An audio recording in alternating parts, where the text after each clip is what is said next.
Bapak-bapak, ibu-ibu, saudara-saudara kaum muslimin rahimakumullah. Pada pertemuan yang lalu sudah saya jelaskan bahwa hidup selalu berakhir dengan kematian.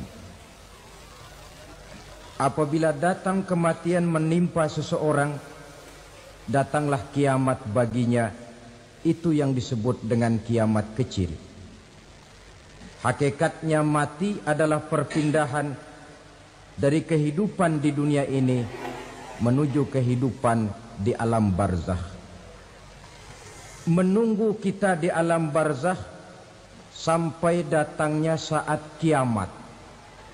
Entah 10 tahun, entah 100 tahun, entah 1000 tahun, hanya Allah saja yang maha tahu. Adapun orang-orang beriman yang melakukan amal kebajikan dalam kehidupan di dunia ini, masa penantian yang lama di alam barzakh buat mereka sebentar saja.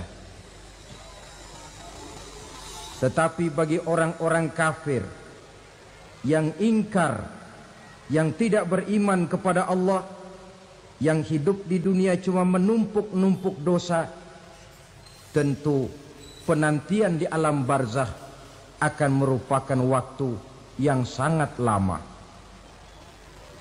Bukankah dalam kehidupan kita waktu itu memang relatif? Contoh misalnya, bagi pemuda-pemudi yang sedang duduk asyik memadu cinta, waktu 4-5 jam saja rasanya cuma 4-5 menit. Tenggelam oleh keasikan. Tapi buat orang yang berbaring di rumah sakit, meratap di balik-balik apa itu tembok derita kata lagu, di balik dinding-dinding penjara, sehari bagai seminggu, seminggu rasa sebulan, sebulan boleh jadi rasa setahun. Penantian yang sangat lama. Kapan kiamat itu akan datang? Ini rahasia Allah. Jangankan kita yang orang awam, baginda Nabi sendiri tidak diberitahu oleh Allah kapan kiamat itu akan terjadi. Tetapi sungguh pun demikian, banyak hadis-hadis yang menjelaskan ciri atau tanda-tanda datangnya kiamat.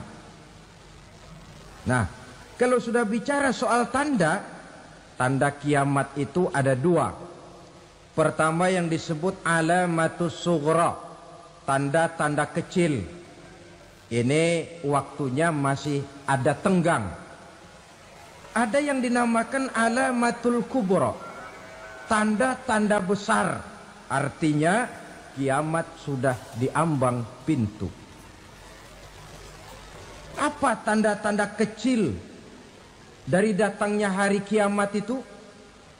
Misalnya kata Nabi, apabila ilmu sudah diangkat oleh Allah, artinya apabila ulama sudah banyak wafat, minat orang belajar agama berkurang, lalu kebodohan nampak merajalela di mana-mana, zina dikerjakan secara terbuka, minuman-minuman keras jadi kebanggaan, itu termasuk di antara tanda-tanda kecil terjadinya hari kiamat. Apalagi misalnya iza waladatil ammatu rabbataha, apabila budak sudah melahirkan tuan. Apa maksudnya? Ada yang mentafsirkan apabila anak sudah bisa membudaki orang tuanya. Orang tua yang melahirkan dia, yang membesarkan dia, demi setelah si anak besar jadi orang berpangkat, bertitel, berharta, berkedudukan, jadilah orang tua itu budaknya. Sehingga sering dibilang, kalau orang tua kaya, anak jadi raja. Tapi kalau anak yang kaya, orang tua sering jadi budak. Apalagi munculnya fitnah yang bergelombang. timbul perang antara dua bangsa yang besar, waktu berjalan terasa sangat pendek sekali.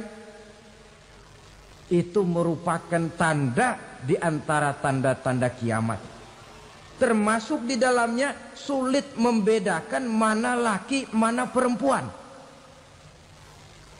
Kan kalau tanda-tanda kayak begini sekarang sudah banyak kita lihat kan. Ulama banyak wafat, penggantinya sulit. Zina dikerjakan berterang-terangan, minuman keras jadi kebanggaan.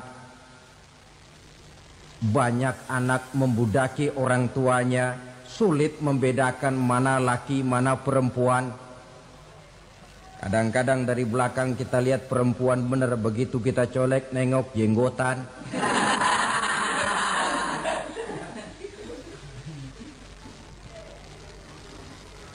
Ini termasuk tanda-tanda kecil, masih ada tenggang sampai akan terjadinya kiamat itu. Nah, yang dimaksud dengan tanda-tanda besar, ini tanda besar artinya kiamat sudah di ambang pintu. Pertama, matahari terbit dari sebelah barat. Apabila matahari sudah terbit dari arah sebelah barat, tertutuplah sudah pintu taubat. Bersabda Nabi kita, la taqumus sa'atu hatta tatlu'a syamsu min maghribiha. Tidak akan datang hari kiamat sampai matahari terbit dari arah sebelah barat. Wa iza tala'at, manakala matahari telah terbit dari arah sebelah barat, wa ra'ahan nasu, manusia banyak menyaksikan itu, amanu ajma'un, mereka pun lalu beriman. Yang tadinya kafir, yang tadinya ingkar, yang tadinya membangkang, setelah melihat matahari terbit dari sebelah barat, buru-buru beriman, berlomba-lomba mengucap dua kalimat syahadat. Tapi apa yang terjadi? Kata Nabi, wadzalika hina la yanfa'u nafsan imanuha lam takun amanat min qabl. Hari itu adalah hari yang iman sudah tidak berguna lagi bagi seseorang apabila sebelumnya memang dia tidak pernah beriman. Au kasabat fi imaniha khaira, atau beriman tetapi tidak pernah melakukan kebajikan di dalam keimanannya itu. Hari yang sudah kasib, hari yang sudah terlambat, beriman tidak akan ada gunanya lagi. Ini pelajaran buat kita. Sebelum sang surya terbit dari sebelah barat, sebelum nafas sampai di tenggorokan, artinya pintu taubat masih terbuka. Kalau dua hal itu sudah terwujud, nafas sudah sampai di kerongkongan, atau matahari sudah terbit dari arah sebelah barat, tertutuplah sudah pintu taubat. Tak ada lagi gunanya pangkat, jabatan, harta, bahkan beriman pun dalam suasana macam itu. Too late, kata orang Kulon. Sudah terlambat. Matahari terbit dari arah sebelah barat. Itu tanda besar, artinya kiamat sudah di ambang pintu. Lalu apalagi tanda besar? Munculnya Dajjal. Dajjal artinya pendusta-pendusta yang menyesatkan manusia. Ada dua macam Dajjal, saudara. Ada Dajjal kecil. Ini Dajjal kelas teri. Kalau ini sejak zaman Rasulullah sudah ada itu. Tiap zaman ada. Di zaman Rasulullah misalnya ada yang bernama Aswad al-Unsi dari Yaman. Ada yang namanya Musailamah al-Kazzab dari Yamamah. Ada yang namanya Ibnu Sayyad dari Madinah. Ini Dajjal-Dajjal di zaman Rasul. Musailamatul Kazzab memproklamirkan diri jadi nabi dia. Di zaman Rasul masih hidup. Ini Dajjal zaman Nabi.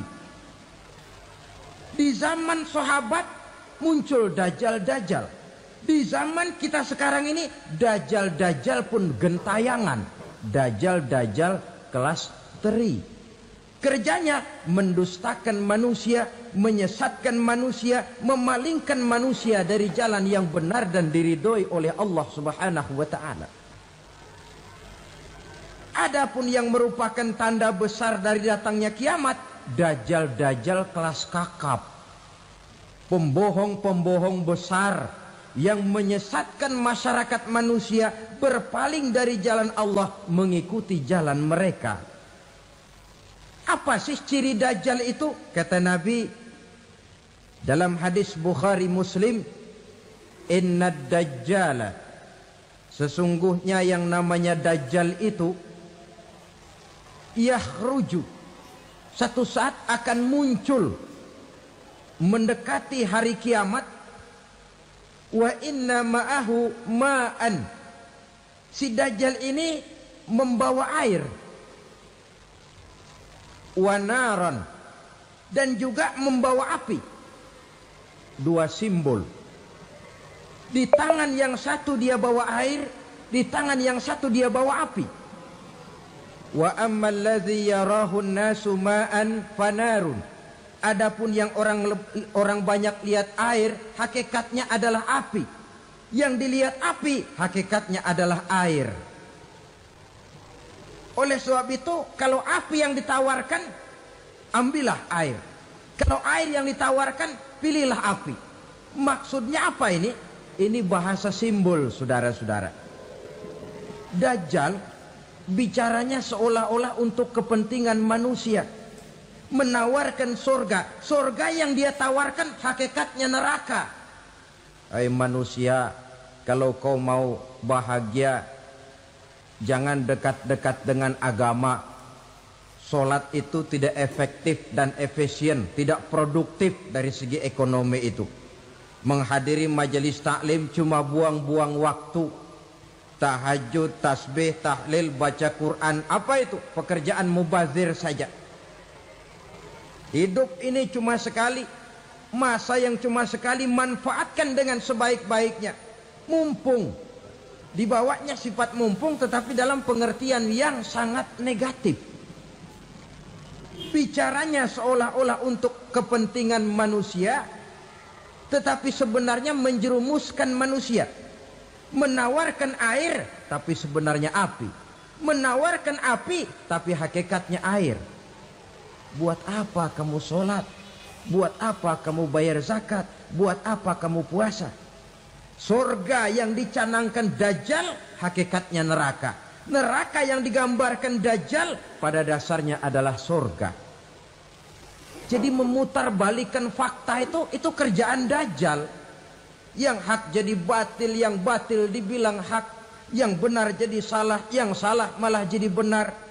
Tuntunan disuruh jadi tontonan, tontonan malah menjadi tuntunan. Itu pekerjaan Dajjal profesinya. Zamannya Nabi Adam, Dajjalnya kan iblis. Betul? Betul. Apa sih rayuan iblis itu? Allah setelah menciptakan Nabi Adam kan bilang, Adam, kau dan istrimu Hawa tinggal di surga ini. Seluruh fasilitas yang ada di surga persilahkan kau nikmati. Satu yang tidak boleh, jangan coba-coba dekati pohon khuldi. Dekat saja jangan, apalagi sampai memetiknya. Datang Dajjal yang namanya iblis ini. Adam, kamu tahu nggak kenapa tidak boleh makan buah khuldi? Ya nggak tahu, pokoknya saya dilarang. Bodoh kamu Dam. Khuldun artinya kekal. Kalau kamu makan itu buah, kau akan kekal di surga buat selamanya. Allah tidak kepengen, maka dilarang kamu makan buah khuldi.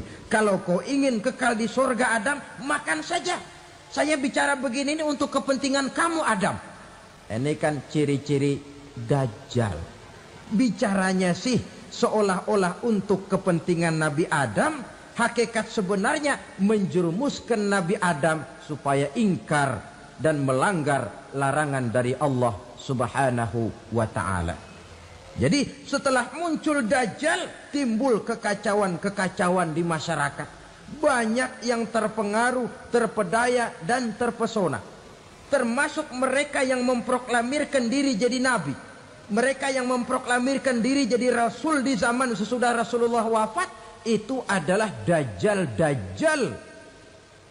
Maka saya ingatkan, kalau di zaman kita sekarang ini ada orang ngaku jadi nabi, ada orang ngaku jadi rasul, biar bahasa Arabnya kental, Quran hafal, hadis ribuan hadis hafal, biar pakai serban sampai menyengser ke tanah, bahasa Arabnya fasih, tapi dia mengaku jadi nabi, jadi rasul, kita umat Islam wajib tidak percaya.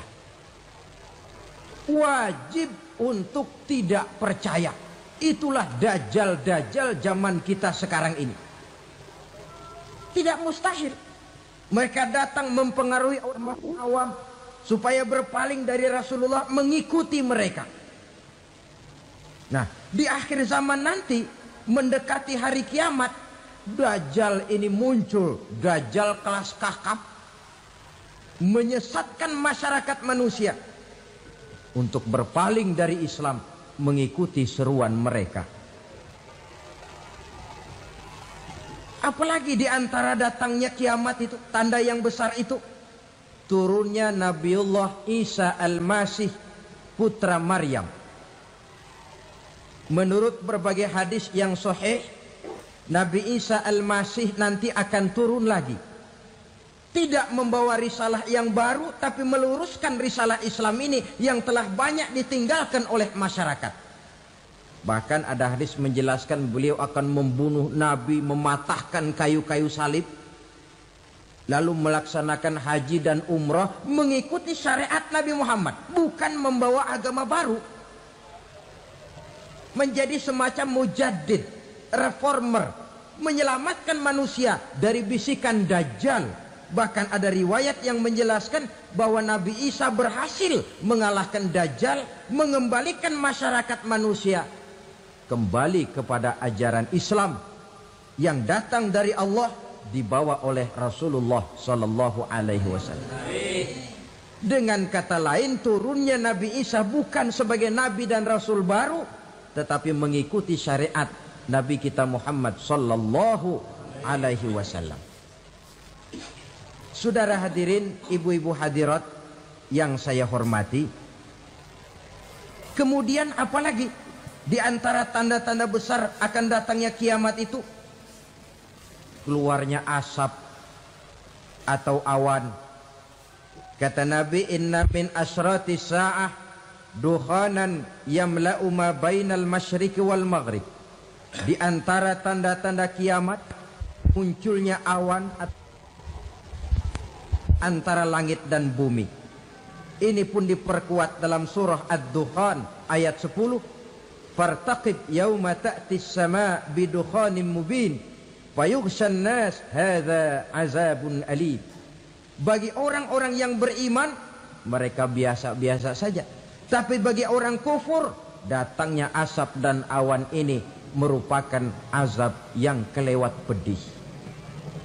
Barangkali sedikit mendekati gambaran tentang azab yang pedih ini, saya ingatkan alam pikiran kita kepada peristiwa yang belum lama terjadi. Pernah dengar berita bocornya reaktor nuklir di Chernobyl, Uni Soviet? Pernah dengar?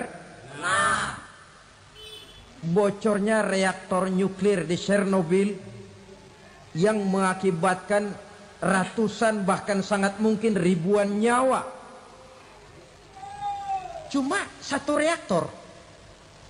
Bagaimana kalau seluruh cadangan nuklir yang dimiliki oleh para negara adik kuasa ini diledakkan?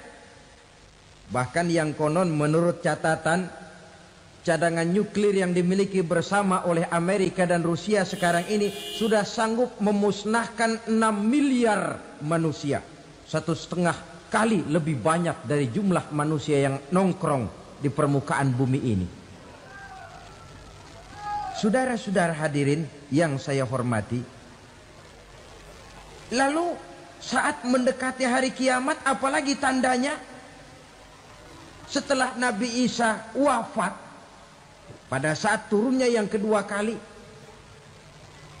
lalu Allah meniupkan angin sejuk.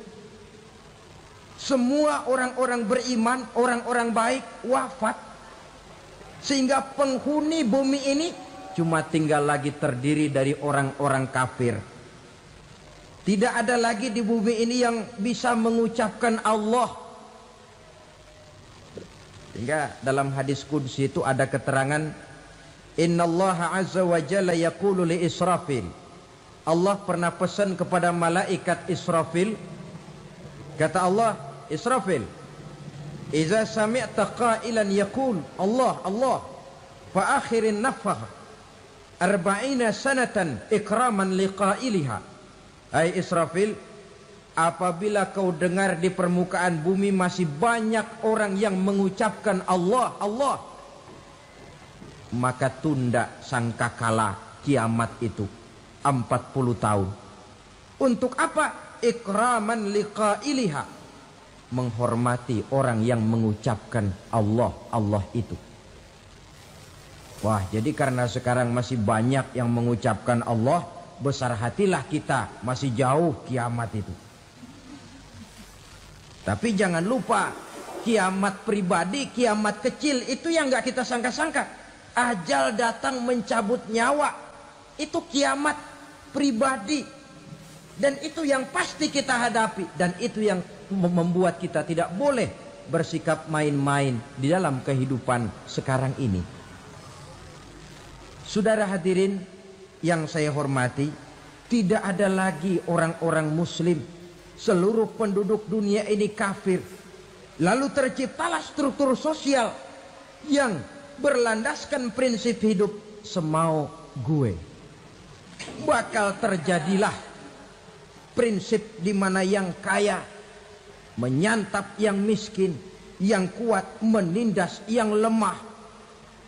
Hidup sudah bagaikan di rimba belantara. Berlaku hukum rimba. Siapa yang kuat dia yang menang. Siapa yang lemah menjadi mangsa. Timbul kekacauan. Maksiat merajalela. Munkarat menjadi-jadi. Sehingga isi bumi ini penuh dengan segala macam perbuatan dosa. Tidak ada perlunya lagi alam diperpanjang temponya. Datang saat yang sudah dijanjikan oleh Allah Azza wa Jalla, maka terjadilah yang disebut kiamat kubra, kiamat besar, kiamat ancur-ancuran. Bagaimana kejadian ini dimulai?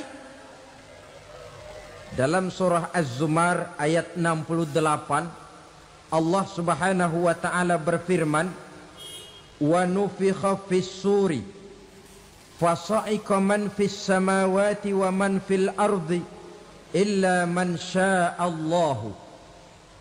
Maka manakala ditiuplah sangkakala, terkejutlah seluruh yang ada di langit dan seluruh yang ada di bumi. Bila saat kiamat datang, Allah perintah malaikat Israfil, Israfil, tiup sangkakalamu. Ditiuplah sangkakala oleh malaikat Israfil. Yang akibat daripada tiupan itu, seluruh yang ada di langit, seluruh yang ada di permukaan bumi terkejut. Yang ada di langit siapa? Malaikat kan. Bayangin aja kalau malaikat kaget, apalagi kita. Terkejut seluruh makhluk yang ada di bumi, yang ada di langit mendengar suara sangkakala itu. Bunyinya tidak sanggup kita bayangkan dahsyatnya. Ledakan nuklir, ledakan neutron, belum apa-apa ketimbang bunyi sangkakala malaikat Israfil ini. Nah, lalu mendengar bunyi sangkakala ini, gemparlah makhluk, kacaulah alam. Bumi gempa, planet-planet bertabrakan, gunung meletus, air laut tumpah ke darat, angin topan bertiup, halilintar menyambar. Lalu semua yang bernama hidup mati total. Mati bareng tanpa persiapan. La haula wala quwata illa billah. Saya kadang-kadang dalam tafakur bermohon, ya Allah, mudah-mudahan saya nggak nemuin kiamat beneran. Ngeri. Tidak bisa kita bayangkan macam apa suasana seperti itu. Allah saja banyak memberikan gambaran, misalnya Al-Qari'ah, wa mal qari'ah, wa ma adraka mal qari'ah. Kejadian yang menggemparkan. Tahukah kamu apa kejadian yang menggemparkan itu? Yauma yakunun nasu kal farasil mabsus wa takunul jibalu kal ihnil manfus. Pada saat itu manusia berterbangan bagai kupu-kupu. Gunung berterbangan seperti kapas ditiup angin. Gunung saja macam kapas, konon lagi manusia. Kematian total, mulai semut sampai gajah mati, jin mati, iblis mati, malaikat mati. Malaikat saja mati. Saudara hadirin yang saya hormati, kematian total yang tanpa persiapan. Orang bilang, Pak, kalau mati bareng begitu yang repot malaikat maut dong ya. Cabut sana, cabut sini. Itu kalau menurut logika kita. Mestinya begitu menurut logika. Tapi logika juga yang nggak perlu serepot itu. Sebab untuk mematikan listrik di wilayah DKI, di wilayah Jakarta, nggak perlu tiap rumah didatengin, matiin, ya lama. Cukup dari kantor pusatnya saja PLN tekan satu tombol, gelaplah seluruh Jakarta.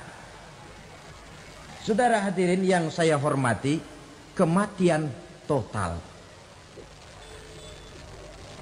Lalu setelah kematian total, planet-planet juga mati, dalam arti tidak bergerak dan beredar. Angin mati, dalam arti tidak bertiup.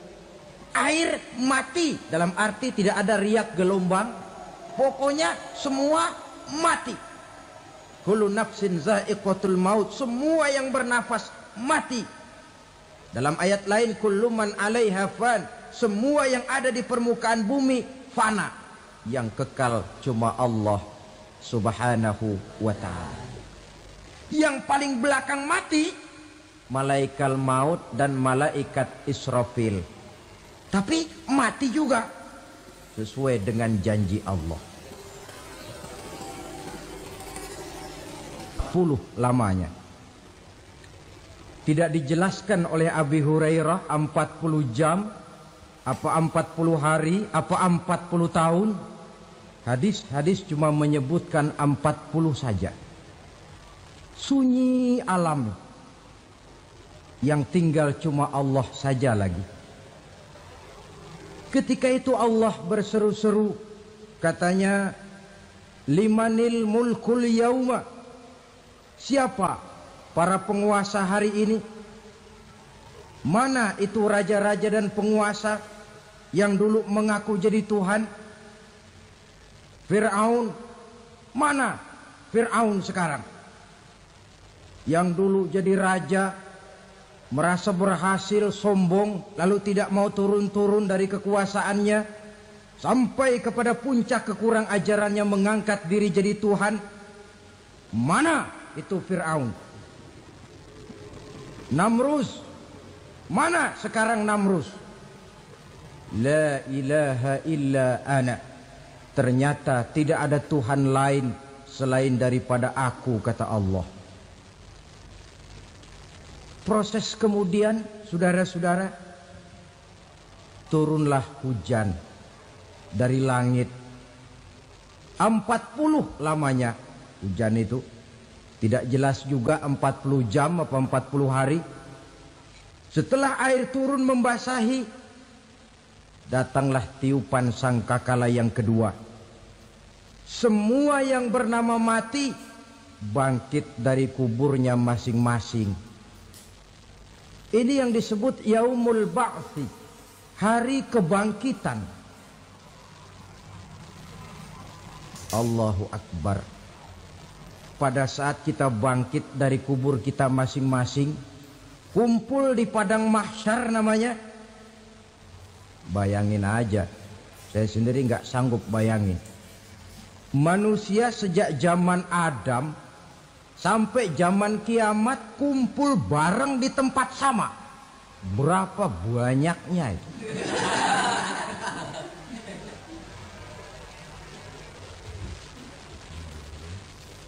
Dan yang luar biasa menurut satu riwayat, pada saat bangkit itu, Masya Allah, roman muka kita berubah. Disesuaikan dengan amalan kita waktu di dunia ini. Barang siapa yang waktu di dunia amalannya itu amalan tikus, di akhirat nanti dia bangkit dari kubur, mukanya seperti muka tikus.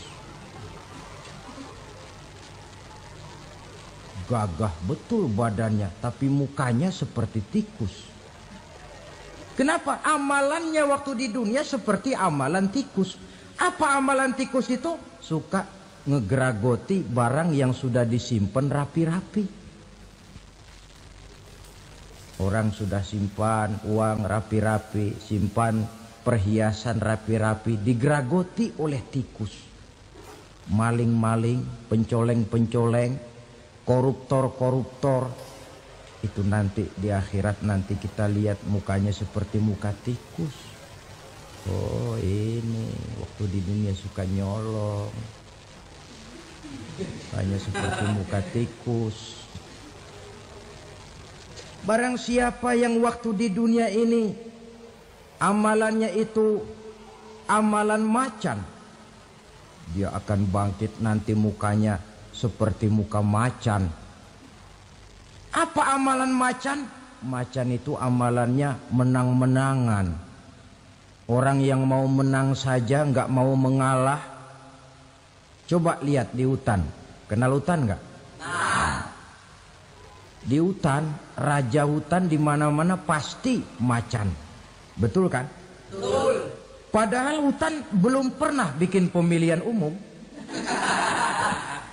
Tapi macan tidak peduli ada pemilihan umum apa tidak, pokok saya raja. Sebab apa? Macan jadi raja itu bukan karena benar, tapi karena kuat jadi raja. Setelah dia jadi raja, rakyat hutan yang mesti dilindungi malah dimakan oleh raja macan. Kambing rakyat hutan dimakan oleh macan. Ayam rakyat hutan dimakan oleh macan. Itu nanti kita lihat di akhirat itu mukanya seperti muka macan, gagah betul.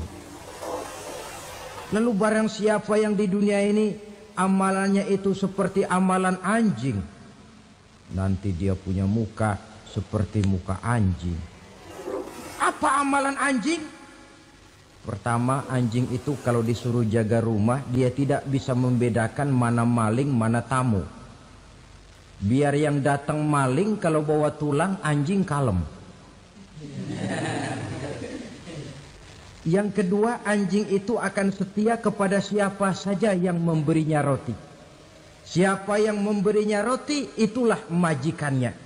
Apa kata majikannya, pasti dia laksanakan. Soal benar atau salah, dia tidak peduli. Setelah anjing dapat roti, dia tidak punya pilihan lain kecuali bilang, abdi mah kumaha juragan wae ayeuna mah.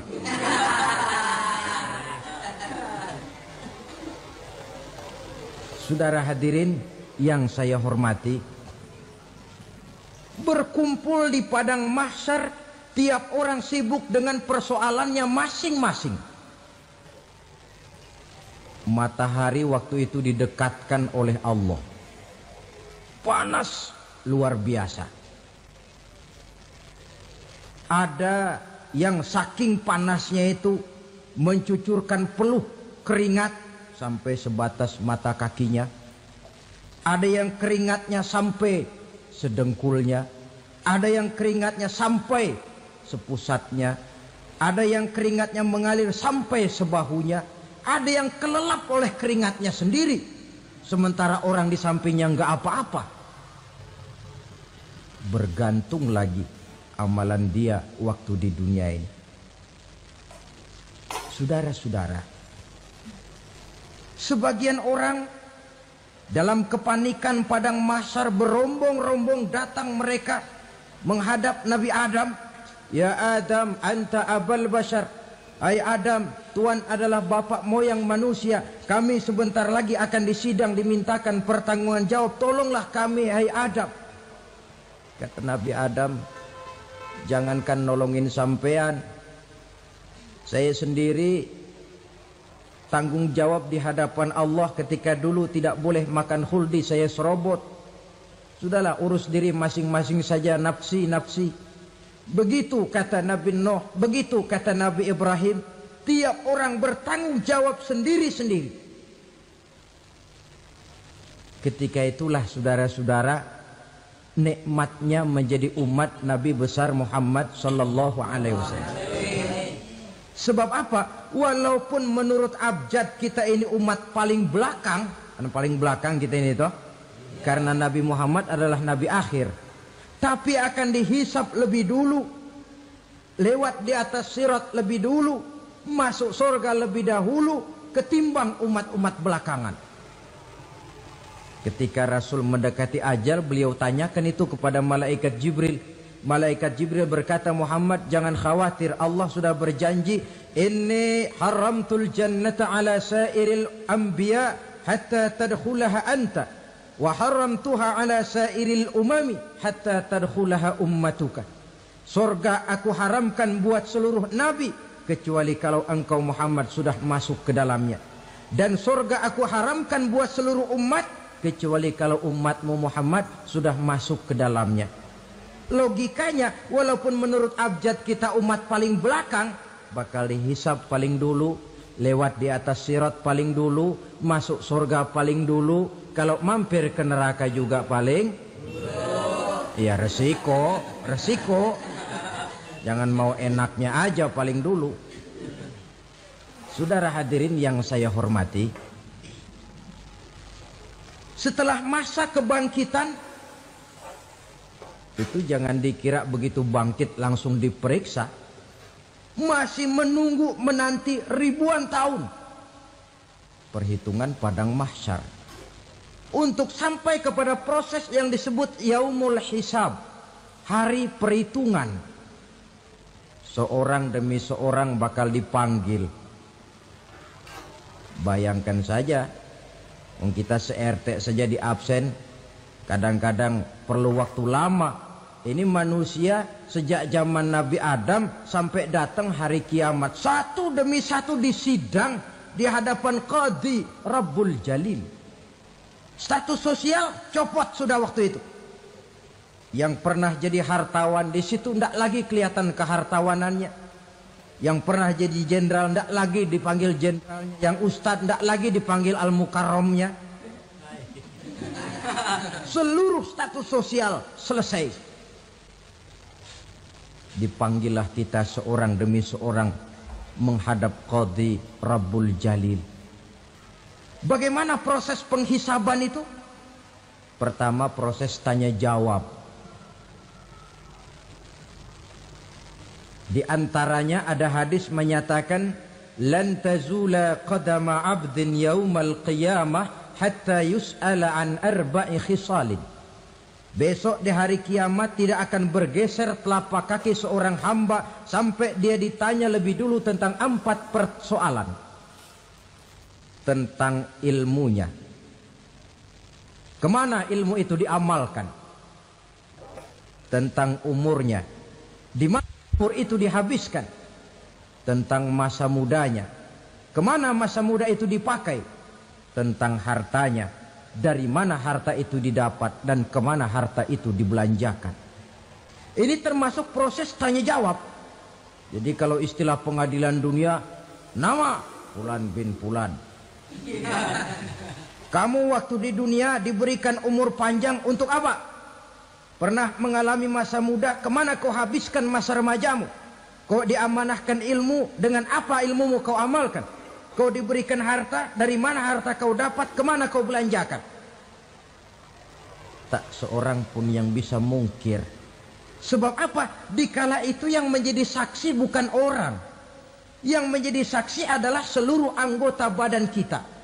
Tangan bicara, kaki jadi saksi terhadap seluruh amalan yang pernah kita kerjakan pada saat kehidupan di alam dunia ini. Selesai proses tanya jawab, lalu diperlihatkan buku catatan kita waktu hidup di dunia ini. Jangan lupa Allah itu menyiapkan 2 superkomputer kepada kita. Sebelah ditempelin sebelah kanan, yang sebelah tempelin di sebelah kiri. Komputer itu namanya Raqib dan Atid. 2 malaikat yang apabila baik kita lakukan, refleks saja akan menulis kebajikan kita. Jahat kita kerjakan akan tertulis. Catatan itu nanti diperlihatkan kepada kita. Waduh, alangkah malunya pada saat diperlihatkan catatan kita, buku rapot kita merah melulu. Barangkali diperiksa sambil diomelin, brengsek lo. Buku merah melulu begini, bagaimana waktu hidup di dunia? Tidak cukup diperlihatkan buku catatan kehidupan, rekaman kehidupan. Rekaman kehidupan kita secara utuh sejak terlahir sampai ajal datang merenggut nyawa. Barangkali mirip dengan video sekarang ini, di mana terekam dengan baik seluruh kegiatan kita sejak yang sekecil-kecilnya sampai kepada yang sebesar-besarnya. Untuk kemudian kita pun menerima balasan. In khairan fa khairun wa in syarran fa syarrun. Kalau baik ya baik balasannya, kalau jahat ya jahat juga balasannya. Catatan-catatan kita diberikan. Kalau banyak kebajikannya diberikan di tangan kanan dengan cara yang halus. Kalau banyak kejahatannya diberikan dari sebelah kiri atau dilempar dari belakang. Itulah sebabnya sejak di dunia ini kita sudah mohon kepada Allah. Ketika berwudu membasuh tangan kanan, apa kita bilang? Allahumma a'tini kitabi biyamini wa hasibni hisaban yasira. Ya Allah, berikan saya kitab di tangan kanan, dan kalau saya memang perlu dihisap, hisaplah saya yang seringan-ringannya. Tangan kiri berlindung kita kepada Allah. Jangan sampai diberikan kitab di tangan kiri atau dari arah sebelah belakang. Wa a'udzubika an tu'tiya kitabi bishimali au min warai zuhri, dari arah sebelah belakang. Na'udzubillah min dzalik. Setelah selesai lewat proses penghisaban, lewat mizan, timbangan,